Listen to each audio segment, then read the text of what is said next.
आपके जो दावेदार हैं वो देखते रह जाते हैं कि मेहनत तो हम कर रहे थे, लेकिन भाई पैराशूट से आपका कैंडिडेट आ गया। तो खट्टर साहब यानी मुख्यमंत्री हैं, वो पॉलिटिकल एडवाइस लेगा। ऐसा क्या हुआ कि थोड़े समय बाद ही आपको बदल दिया गया? उनको आप पसंद नहीं आए या चक्कर क्या रहा? जरूरी नहीं होता कि एक स्थान पे रह के ही आप सेवा कर सकते हैं। जीत के लिए मतलब पार्टियां कुछ भी करेंगे। जीत का उद्देश्य है सबका, उपचुनाव में जीत का ही उद्देश्य होता है। किसान थे या आपकी पार्टी के वर्कर ही थे? ये तो दूसरी पार्टी। मेरे को लगता है किसानों ने तो ऐसा कुछ कहा नहीं, संयुक्त मोर्चा ने या कुछ ऐसा कहा हो। उनमें से हमारी पार्टी का एक भी अगर पदाधिकारी हो तो मेरे को आप पकड़ लेना, विजय झूठ बोल रहे हो। रेट डिसाइड हो गया है वोटों का, 10,000 तक रेट चला गया। ऐसा होता है क्या यहाँ पर? लठ तंत्र और पैसे का तंत्र अगर चलेगा तो फिर काहे का लोकतंत्र? मतलब आप मानते हैं कि पैसा तो चलेगा यहाँ पे? अगर ये चाहे तो मैं अभी लिख के दे सकता हूं। फिर इस्तीफा किस लिए दिया था? अभय सिंह ने क्यों तो इस्तीफा दिया और क्यों अब चुनाव लड़ रहे हैं? बीजेपी ने कैंडिडेट इंपोर्ट किया और कांग्रेस ने भी कैंडिडेट इंपोर्ट किया। यहाँ की जो राजनीति है बड़ी गड़बड़ वाली राजनीति है। वो अभय सिंह की तारीफ तो करते हैं, लेकिन यहाँ आपका विरोध करेंगे वो। उचित जवाब तो वही देंगे जो तारीफ क्यों करते हैं और इनका विरोध क्यों करते हैं।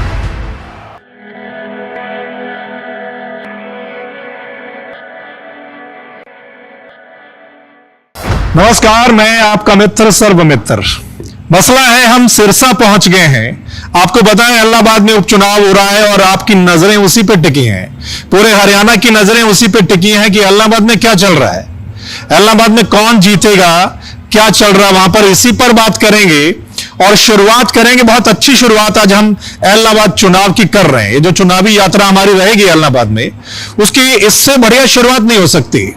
हमारे साथ तीनों पार्टी के वरिष्ठ नेता हैं या सिरसा के, और हमारे साथ यहां सिरसा के एक वरिष्ठ पत्रकार भी हैं। आप देख लीजिए, पहले मैं आपको दिखाता हूं। जगदीश चोपड़ा जी हैं। आप जानते होंगे जब मुख्यमंत्री खट्टर साहब पहली बार, आपको पता है, मुख्यमंत्री बने थे तो उस समय राजनीतिक सलाहकार थे चोपड़ा साहब। हालांकि बाद में पता नहीं खट्टर साहब नाराज हो गए या चोपड़ा जी नाराज हो गए, ये इन्हीं से हम पता करेंगे। जगदीश नेहरा जी हैं, आप जानते होंगे, बहुत सीनियर नेता हैं, पूर्व मंत्री हैं और अभी पीछे बीजेपी में थे, लेकिन अभी 2-3 दिन पहले ही कांग्रेस में आ गए हैं, उस पर बात करेंगे। जस्सा साहब हैं, इनेलो के बड़े वरिष्ठ नेता हैं सिरसा के, इनसे बात करेंगे। और हमारे साथ भाटिया साहब हैं, सिरसा के बहुत ही वरिष्ठ पत्रकार हैं। चलिए पहले चोपड़ा साहब से, क्योंकि सत्ता में है तो सत्ता वालों से पहले सवाल कर लेते हैं। चोपड़ा साहब,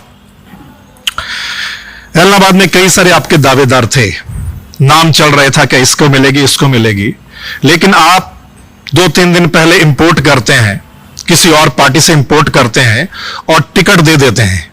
आपके जो दावेदार हैं वो देखते रह जाते हैं कि मेहनत तो हम कर रहे थे, लेकिन भाई पैराशूट से आपका कैंडिडेट आ गया, ये क्या हुआ?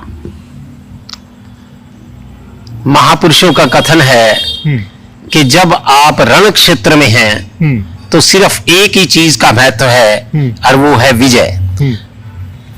पार्टी इस बात का आकलन करती है कि कौन सा कैंडिडेट 21 पड़ेगा, और यही कारण रहा कि बाकी भी हमारे 18 और प्रत्याशी जिन्होंने आवेदन किया था, लेकिन पार्टी को ऐसा लगा कि ये सबसे भारी भरकम प्रत्याशी है और इसकी संभावना शेष प्रत्याशियों की बजाय ज्यादा है, इसलिए उसको प्रत्याशी बनाया गया। जीत के लिए मतलब पार्टियां कुछ भी करेंगे, जीतना है सिर्फ कि उसकी सीट को जीतना है। आपके दावेदार चाहे कितने सालों से मेहनत कर रहे हैं, उसमें कोई फर्क नहीं पड़ता। वो सभी चीजों का आकलन होता है, उन सभी को मिला के जो कंक्लूजन और निष्कर्ष निकाला जाता है वो सभी बातों का आकलन करने के पश्चात ही निकाला जाता है। उसमें कोई सिर्फ एक पहलू नहीं होता है कि जिसका एनालिसिस किया जाए। सभी बातों पर विचार करते हुए पार्टी को लगा कि यह प्रत्याशी सबसे ज्यादा भारी है, इसलिए उसको वोट दिया, टिकट दिया गया। लेकिन आपके प्रत्याशी का तो बहुत विरोध हो रहा है, घुसने नहीं देते इलाहाबाद में, लोग पीछे पड़ जाते हैं। आपकी पार्टी, आपकी सहयोगी पार्टी, सत्ता में जो पार्टियां हैं, मतलब इससे मुश्किल दौर तो आपने पहले कभी नहीं देखा होगा। मेरे को लगता है कि चुनाव के वक्त में भी लोग आपको वहां जाने नहीं देते। देखिए, इस देश में लोकतंत्र है। आजादी के पश्चात लाखों आंदोलन हुए हैं, एक भी ऐसा आंदोलन नहीं हुआ आज तक जिसमें ऐसी प्रवृत्ति और ऐसी मानसिकता के लोग रहे हों कि जो लोकतंत्र की हत्या करने पर ही उतारू हो जाएं। यह किसी पार्टी विशेष के लिए नहीं, किसी दल विशेष के लिए नहीं, किसी वर्ग विशेष के लिए नहीं, यह देश के लिए सोचने का विषय है, सभी राजनीतिक दलों के सोचने का विषय है, और यह किसी के साथ भी हो सकता है, और यह किसी भी लोकतंत्र व्यवस्था में इस बात की एक्सेप्टेबिलिटी नहीं हो सकती है। शेष जो आपने ये कहा कि आपको घुसने नहीं दे रहे हैं, ऐसा कुछ भी नहीं है। धरातल पे जब आप देखेंगे, गिने चुने लोग हैं, गिने चुने लोग। मैं पूरे सम्मान से कहता हूं कि अब जो उनमें वर्चस्व है, जिनकी डोमिनेशन है, जो उसको लीड कर रहे हैं, आप भी देखते होंगे प्रत्येक प्रदर्शन में या तो लाल झंडे लहराते हैं, या हमारे जो विरोधी हमारे मित्र खड़े हैं, ये अपनी अंतरात्मा में जाकर देख ले, इनके लोग आगू हैं। अभी मतलब किसान नहीं है, किसान नहीं आपके हिसाब से? किसान कोई अपवाद में हो तो बात अलग है, अन्यथा किसान नहीं है। किसान उसके फॉलोअर्स तो हो सकते हैं, लेकिन जो लीड कर रहे हैं उनकी अपनी अपनी नजरिया है, और अपनी अपनी उनकी रिजर्वेशंस हैं, अपनी अपनी अलायंसेस हैं, या तो उसमें साम्यवादियों का इस समय पूरी तरह से उन पे डोमिनेशन है। और हरियाणा में विशेषकर हमारे जो इनेलो के मित्र हैं, इवन कल परसों की बात है, ऐलनाबाद में गुरुद्वारा साहब में वहां पे एक घटना हुई, दुर्भाग्यपूर्ण घटना हुई कि वहां पे दुर्व्यवहार हुआ, लेकिन वहां पे पूरी की पूरी मैनेजमेंट तुरंत खड़ी हो गई। उन्होंने सर्वसम्मति से प्रस्ताव पारित वो लोग कौन थे वो लोग? वो लोग उसमें कुछ इनेलो के इनके मित्र इनके लोग भी थे, कुछ कांग्रेस के भी थे, और बाकी वहां पे ज्यादातर साम्यवादी जो लोग थे वो थे। किसानों का तो इस समय ऊपर आवेश जो परिवेश है वो ले लिया, नाम ले लिया किसानों का। मैं फिर आऊंगा, एक दो और बड़े सवाल है। नेहरा साहब है हमारे साथ, बहुत सीनियर पॉलिटिशियन है। नेहरा साहब, आप बीजेपी में चले गए पहले, अभी कांग्रेस में आ गए हैं आपको बहुत एक्सपीरियंस है। जैसा इन्होंने कहा कि पार्टी सिर्फ देखती है कि जीतता कौन है कैंडिडेट, कौन हावी होता है, मतलब चाहे पार्टी वाले कितनी मेहनत करते रहे उनको कोई असर नहीं पड़ता। ऐसा ही कांग्रेस में हुआ है। एक तरफ आपके भरत सिंह बेनीवाल थे, जो आपके सीनियर नेता उस हल्के के, और बीजेपी से एक नेता 2 दिन पहले आता है और टिकट उसको दे दी जाती है।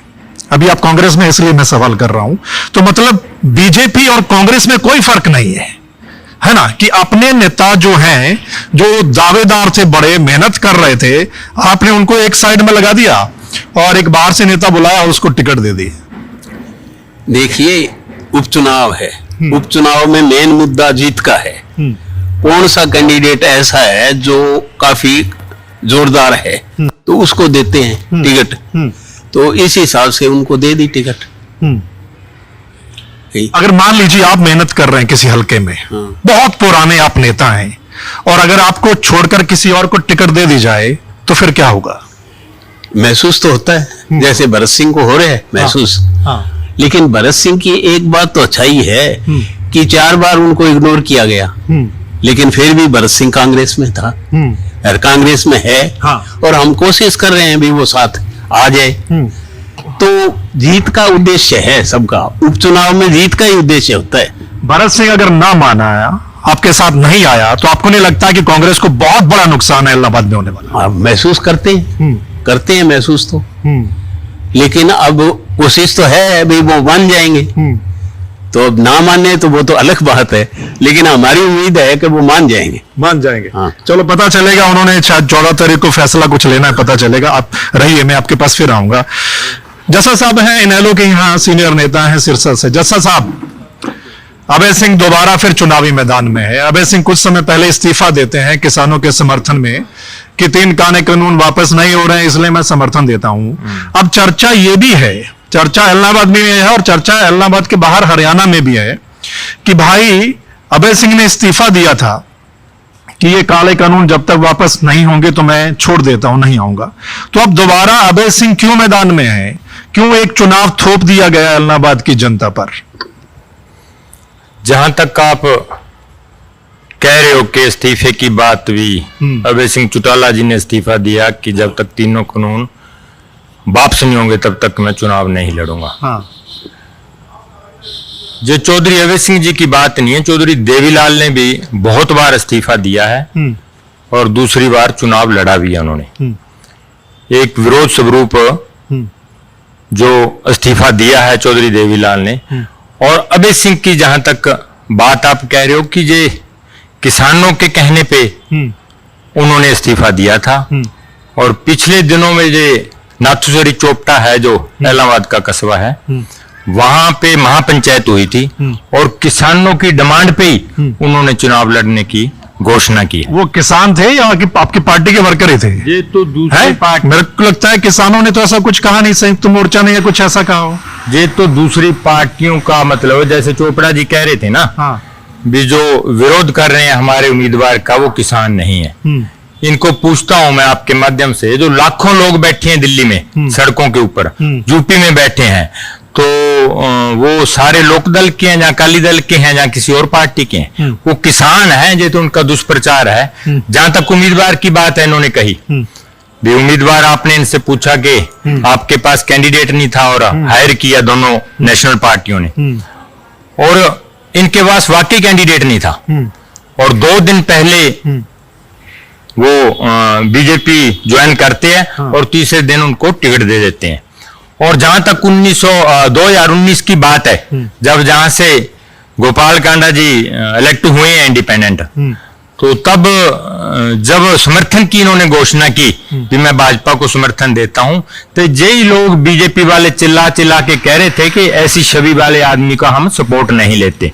तो मैं इनसे पूछना चाहता हूं कि आज उम्मीदवार इन्होंने किस हिसाब से बनाया उसको। अच्छा, लोग जो इनके नेता है ना, सुनिए मेरी बात, नेशनल पार्टी की एक और रहेगी। जहां तक नेहरा साहब कह रहे हैं, जगदीश नेहरा जी ने कहा कि जीतने की बात होती है, चाहे उम्मीदवार कोई हो, बात चुनाव के राजनीति में जीत बड़ी होती है, भी जीतना है, किसी उम्मीदवार को हम उतारें।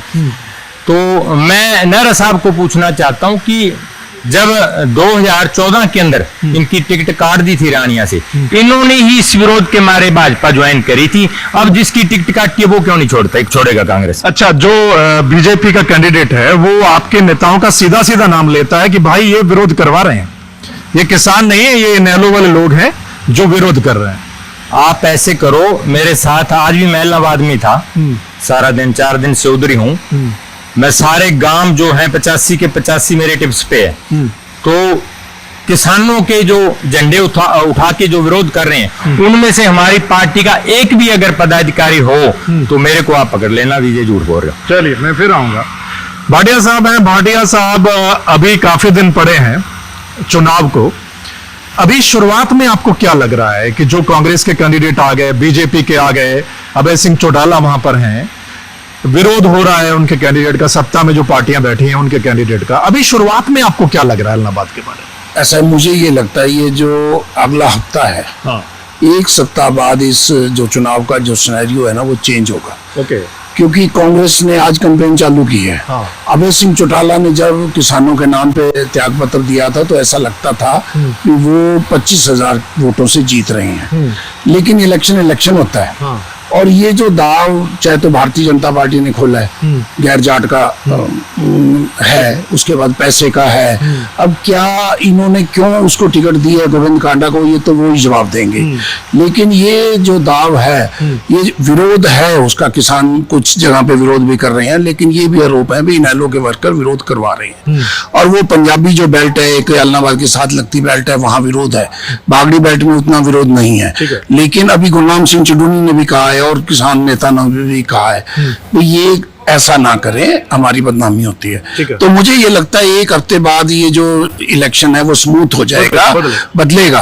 और उसमें तीनों पार्टियों ने जो भी, जैसा कि भारतीय जनता पार्टी कह रही है, कांग्रेस कह रही है, और ये भी कह रहे हैं हम जीत के लिए लड़ रहे हैं, निश्चित रूप से ये जो चुनाव हुआ है पार्टी लायबिलिटी से ऊपर उठ के इन्होंने केवल चाहे अवसरवादी लोगों को दिया है, चाहे जिसको भी टिकट दी है, ये एक संघर्ष होगा। जीत हार जिसकी भी होगी, ये इलेक्शन बनेगा और इस इलेक्शन में सभी के लिए मुश्किलें होंगी। कोई ये नहीं है भी एक उम्मीदवार के लिए मुश्किल हो। अच्छा, मैंने सुना है, खबर है अंदर की, कि इलाहाबाद में तो रेट डिसाइड हो गया है वोटों का, कि ये चुनाव बहुत महंगा होने वाला है और बहुत महंगा रेट यहाँ पे डिसाइड हो गया है, बड़ा 10,000 तक रेट चला गया। ऐसा होता है क्या यहाँ पे? अब ऐसा है, ये बदनामी तो है, लेकिन हमारे पास तो कोई आया नहीं है। लेकिन ये तीनों पार्टियां हो सकती हैं भी ये खर्च करें, और बहुत महंगा सिरसा में जब से गोपाल कांडा ने चुनाव लड़ना चालू किया है, और उसके बाद पिछली बार इनेलो लेके आई, मक्खनलाल सिंगला को लेके आई, तो ये ऐसा देखो कल्चर ये बन गया है सिरसा का, और ये बहुत बड़ा दुर्भाग्यपूर्ण है। अगर सारे तीनों पार्टियां वोट खरीदने लग जाएंगी तो काय का लोकतंत्र है? लठ तंत्र और पैसे का तंत्र अगर चलेगा तो फिर काय का लोकतंत्र है? चलिए, ये सवाल आप चोपड़ा साहब से पूछते हैं। चोपड़ा साहब, कहीं ऐसा तो नहीं कि जो गोविंद कांडा जी हैं, काफी पैसा उनके पास, क्योंकि वो पैसे इलेक्शन जीतते, ऐसा चर्चा है यहाँ पर, इसलिए टिकट आप कि पैसा भी उनका लगेगा, कल को जीत हार होती तो देखी जाएगी, लेकिन पैसा लगाने वाला एक कैंडिडेट आपको मिल गया वहां पे? नहीं, चुनाव में जो उसका खर्च करने की एक सीमा है।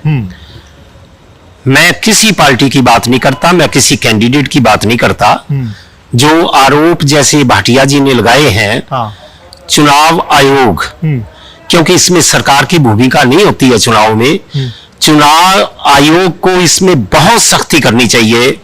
और मैं कहता हूं कि अगर उन पे ये आरोप लगे कि आप हद से ज्यादा सख्ती कर रहे हैं, तो वो भी करनी चाहिए। ठीक है। एक बार शेषन के रूप में नया अवतार आना चाहिए, जो इस मेंटेलिटी को, इस मानसिकता को क्रश करे, स्नब करे, समाप्त करे।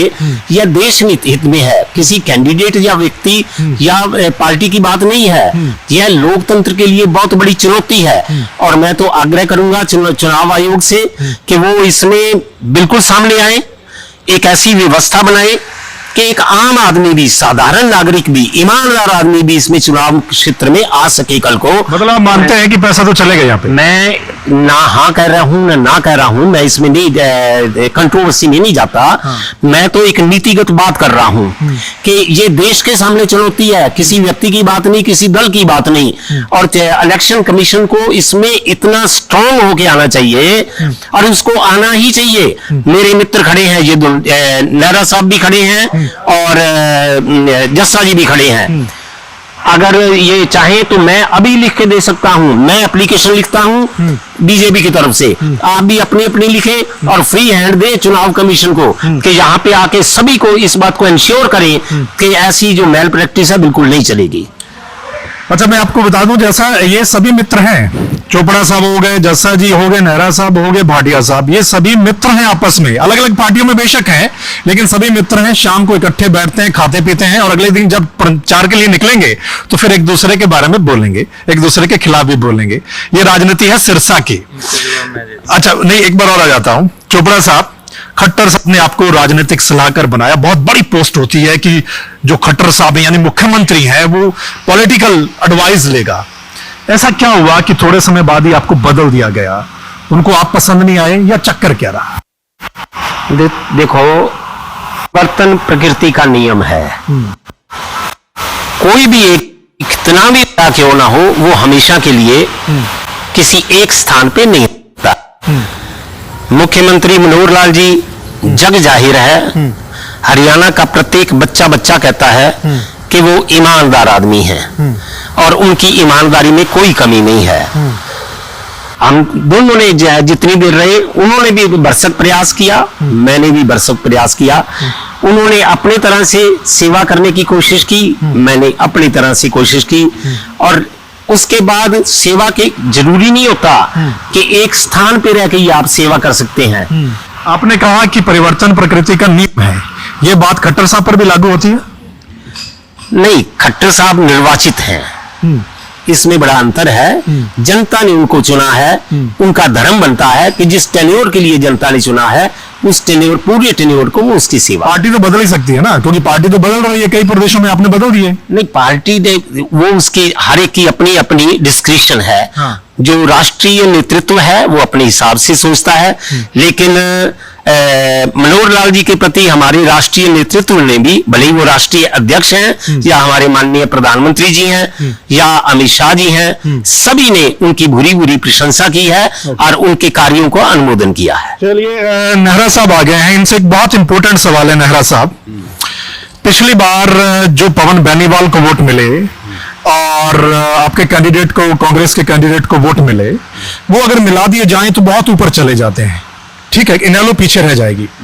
अब वो दोनों कैंडिडेट आपकी पार्टी, मतलब दोनों आपकी पार्टी में हैं, लेकिन ये है कांग्रेस का कल्चर, ये है कि गुटबाजी जो होती है कांग्रेस की, वो हमेशा जो है वो काम करती है, और कांग्रेस कई जगह पर सिर्फ इसी वजह से सीटें हार जाती है क्योंकि गुटबाजी है।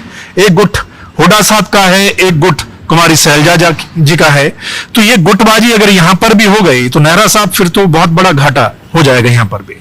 नहीं, गुटबाजी नहीं होगी, पर उसका कल ही जो मीटिंग हुई, हाँ, उसमें सारे नेतागण थे, हाँ, हुड्डा साहब भी थे और विवेक बांसल जी जो हमारे यहाँ इंचार्ज हैं, प्रभारी हैं, वो थे, और शैलजा जी थे, और सारे एक्स एमएलए, एक्स मिनिस्टर, मौजूदा एमएलए, वो सारे थे, और सब ने पूरी तरह से ये बात कही कि भी मदद करनी है और कांग्रेस पार्टी को जिताना है। वो यहाँ रह के जहाँ जहाँ ड्यूटी लगेगी वो करेंगे काम, सारे लग के करेंगे काम। नेहरा साहब, एक और बड़ा इंपॉर्टेंट सवाल है, वो ये कि आप बीजेपी में काफी समय रह के आए हैं, अभी फिर कांग्रेस में आ गए, इससे पहले कांग्रेस में थे, तो थोड़ा सा मुझे डिफरेंस बता दीजिएगा, बीजेपी का कल्चर और कांग्रेस का कल्चर क्या है? देखो जी, जैसा अब चल रहा है वो तो कल्चर ना होके एग्रीकल्चर ही हो गया, क्योंकि दोनों ही पार्टियों ने इंपोर्ट किए। और मेन मुद्दा, जैसे चोपड़ा साहब ने कहा, मेन मुद्दा हमारा पार्टियों का यही है कि उपचुनाव में जीता जाए। यदि कांग्रेस जीतती है तो कांग्रेस की हवा बनेगी, जो बनी हुई है उससे और भी आगे बढ़ेगी। ठीक है।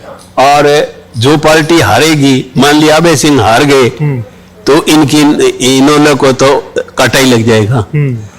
बीजेपी कांग्रेस तो फिर नहीं। सबसे मुश्किल बात ये है कि अभय सिंह ने क्यों तो इस्तीफा दिया और क्यों अब चुनाव लड़ रहे हैं, और किसी को लड़ाते ये तो कोई मतलब नहीं कि चुनाव कभी ये कभी वो। और अब ये समस्या हो रही है कि उपचुनाव में उनके दादाजी जीते, अब बाप भी जीते, अब पोता हैट्रिक लगा रहे। ये तो कोई आर्गुमेंट नहीं है ना प्रजातंत्र में। क्या मतलब वही इस्तीफा दे फिर वही चुनाव लड़े। किसान वाले क्या कह रहे हैं? किसान अब बीजेपी के खिलाफ तो है ही, लेकिन इनके खिलाफ, लोकदल वालों के खिलाफ होंगे। क्या क्यों इस्तीफा दिया, हमारे पर आके वहां कराया, और अब फिर आप चुनाव लड़ रहे हो, आपका मतलब क्या है? ये बड़ा सवाल है जस्सा साहब, इसका जवाब आपने दिया नहीं। मैं दूंगा आपको जवाब। क्या पूछोगे बताओ आप? नहीं, यही क्या जो अभी नेहरा साहब ने बोला है कि फिर इस्तीफा किस लिए दिया था? नहीं, इस्तीफे की बात अपनी पहले हो चुकी है, जो मैंने आपको कहा। तो कोई चर्चा ये भी थी कि शायद अभय सिंह चौटाला के बेटे भी वहां से लड़ाए जा सकते हैं। आखिरी फैसला दादे ने लड़िया, पोते ने लड़िया, बाप ने लड़िया, तो पब्लिक जिता रही। और जहां तक नेहरा साहब जी कह रहे हैं कि हमारे प्रभारी जी आए थे और कांग्रेस एकजुट है, मैं इनसे आपसे पूछता, आपके माध्यम से पूछता हूं, चोपड़ा जी ने एक बात कही थी कि मैं अभी लिख के देता हूं और जे भी लिख के दें भी, जो चुनाव जो प्रक्रिया है उसमें जो फाउंडेशन है भी इतना पैसा खर्च कर सकते हैं, इलेक्शन कमीशन को आज ही लिख के मैं देता हूं भी पैसा। फिर इन्होंने जो गोविंद कांडे को उम्मीदवार बनाया है, तो क्या देखा है उसका, कि क्या लिहाज से उनको मतलब बनाया है? तो मैं तो देखता हूं पैसे अभी वो लगाएगा इसलिए उम्मीदवार आया, इसमें क्या क्वालिटी थी, क्यों बनाया उन्होंने? अच्छा, अभय सिंह के जो चाचा जी हैं रंजीत सिंह, वो अभय सिंह की तारीफ तो करते हैं, लेकिन यहाँ आपका विरोध करेंगे वो तो चौधरी रंजीत सिंह जी से पूछो, उनके चाचा जी हैं, हमारे अंकल हैं वो, और वो मंत्रिमंडल में खट्टर साहब के साथ हैं। अगर उचित जवाब तो वही देंगे कि तारीफ क्यों करते हैं और इनका विरोध क्यों करते हैं। भाटिया साहब, एक आखिरी सवाल आपसे, फिर हम खत्म करेंगे इसको। भाटिया साहब, इस बात का इलाहाबाद में कितना असर है कि बीजेपी ने कैंडिडेट इंपोर्ट किया और कांग्रेस ने भी कैंडिडेट इंपोर्ट किया, अपने लोगों को टिकट नहीं दी। भरत सिंह अभी अपना स्टैंड लेंगे। बीजेपी वाले तो खैर एकजुट ही रहते हैं, चाहे टिकट किसको मिल जाए, वो ज्यादा रिएक्शन होता नहीं उसमें। कांग्रेस में रिएक्शन होता है। कितना मतलब आपको लगता है कि जो लोग हैं उनमें क्या चर्चा है इस बात की? ऐसा मुझे नहीं लगता इलाहाबाद के लोगों में कोई भी चर्चा है। टिकट चाहे जिसको मर्जी देती, ठीक है। उनका एक ही है भी अभय सिंह के साथ कौन है, अभय सिंह के विरोध में कौन है। टिकट किसको मिली है, इंडिविजुअल जरूर असर पड़ेगा, जैसे भरत सिंह के कुछ इंडिविजुअल वोट हैं। हाँ। अब भरत सिंह कांग्रेस में जाते हैं तो मजबूती मिलेगी कांग्रेस को, लेकिन अगर वो चुप रहते हैं और पिछली बार भी कुछ लोगों का जो है ना, यहाँ की जो राजनीति है बड़ी गड़बड़ वाली राजनीति है। चौधरी रणजीत सिंह आजाद हैं, अब वो बीजेपी की सपोर्ट करेंगे या नहीं करेंगे वो बताएंगे। कुछ कांग्रेस के लोग भी कांग्रेस की सपोर्ट करेंगे या नहीं करेंगे। अभय सिंह का जो चुनाव है वो इन्हीं बातों पे टिका हुआ है, जो वहां पे लोग पुराने, जैसा कि देखो भरत सिंह ने 4 चुनाव लड़े, आज उसकी टिकट काट दी गई, और उसके लिए काट दी गई जो व्यक्ति उनके सदा पहले इनेलो में रहा, फिर बीजेपी में रहा। तो ये जो यहाँ की इलाहाबाद की जो राजनीति है बड़ी उलझी हुई है, और इसका डिसीजन इस उलझी हुई राजनीति से ही होगा कौन किसकी सपोर्ट करता है। ये लास्ट दिन लास्ट रात को टेलीफोन से भी सपोर्ट की जा सकती है, अपने आदमी भेज के भी की जा सकती है। इन्होंने भाटिया जी ने कहा कि जल्दी फिनिश करो। हाँ, भाटिया जी ने कहा कि निर्भर करता है जो डिसिडेंट है दूसरी पार्टियों के, उन पे अभय सिंह का चुनाव डिपेंड करता है। मैं आपके माध्यम से ये पूछना चाहता हूँ कि भरत सिंह जी, और आपने इनसे ये भी क्वेश्चन किया था कि भरत सिंह बेनीवाल और पवन बेनीवाल एक ही पार्टी में इकट्ठे हैं। नेहरा साहब को सवाल किया था, ये 2 तो हैं, तीसरे नेहरा साहब भी इनके साथ ले गए। इन्होंने भी वोट रानिया से फाइट किया था, उनके साथ लगता है इलाहाबाद। तीनों की इकट्ठी मिला लो, 2 तारीख को मिलेंगे, अब जब रिजल्ट आएगा कौन जीतेगा चलिए पता चल जाएगा। लेकिन कुल मिलाकर आपने देखा चर्चा बहुत अच्छी रही है, क्योंकि ये तमाम जो है वो सिरसा के सीनियर लीडर हैं, और इनसे जो हमारी डिस्कशन है उस पर अब आपकी राय क्या है। इलाहाबाद की शुरुआती ये हमारी रिपोर्ट है। अभी आगे हम इलाहाबाद में जाएंगे, वहां के लोगों से भी बात करेंगे, जो तमाम मुद्दे मसले होंगे, अंदर की बात होगी, इस वक्त जो चल रहा है उस पर बात होगी, तमाम बातों पर उनसे भी चर्चा होगी। लेकिन इस डिस्कशन पर आपकी जो राय है वो आपने कमेंट के माध्यम से हमें लिखकर भेज देना है, और इस वीडियो को शेयर कर दीजिएगा ताकि तमाम लोग इस चर्चा को देखें और उस पर अपनी जो है वो राय दें। और अगर आप चाहते हैं कि सही ग्राउंड रिपोर्ट, जो रियल की ग्राउंड रिपोर्ट अगर आप इलाहाबाद से देखना चाहते हैं, तो फिर इस चैनल को आपने लाइक, फॉलो, सब्सक्राइब कर लेना। धन्यवाद, नमस्कार, आदाब, सत श्री अकाल, राम राम।